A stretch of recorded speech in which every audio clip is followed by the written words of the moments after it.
here just on time. I didn't know where the building was where I was coming to, even though I was here some years ago. And some years ago means more than 10. And they were talking about our southern border. And they were using infrared cameras. You could see the people carrying narcotics across the border. They're doing it again. Guess who's supporting it?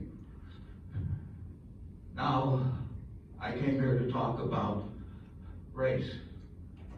You can see I have brown eyes. When I was in the island of Barbados, all the white people were concerned about skin cancer, not the black people. They had protective coloration.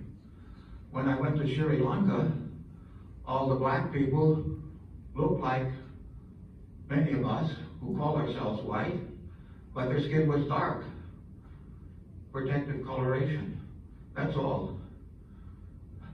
I remember I attended a Black Lives meeting in Waukegan, and in that meeting was the chief of police of Waukegan. There were members of a number of people, and I told them about my story about Jesse Jackson. When he visited Highland Park with a busload of black people, he walked down the center of Highland Park. At 6 o'clock in the evening, he stood in front of them. He had some of his tough guys protecting some wild guy like me would show up to protect them.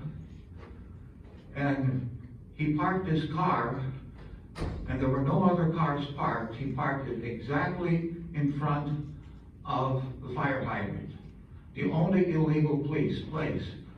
I asked the police to give him a ticket. There was a police sergeant there. He refused.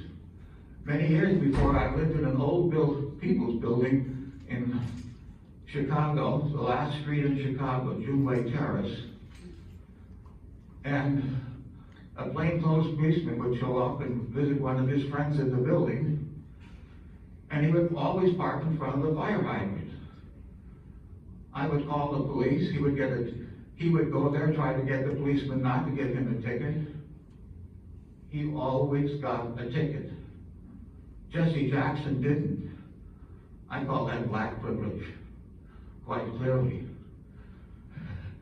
And there are many black people that have privilege. One of our presidents was black. He was a mulatto, you know. His mother was white, father was black. But nevertheless, he was president of the United States. I don't think there is any problems with race in that. The only problem we have, there was one speaker who I listened to speak. He said, we now have the civil war of the unborn, killing babies by the brutal, painful death of dismemberment abortion.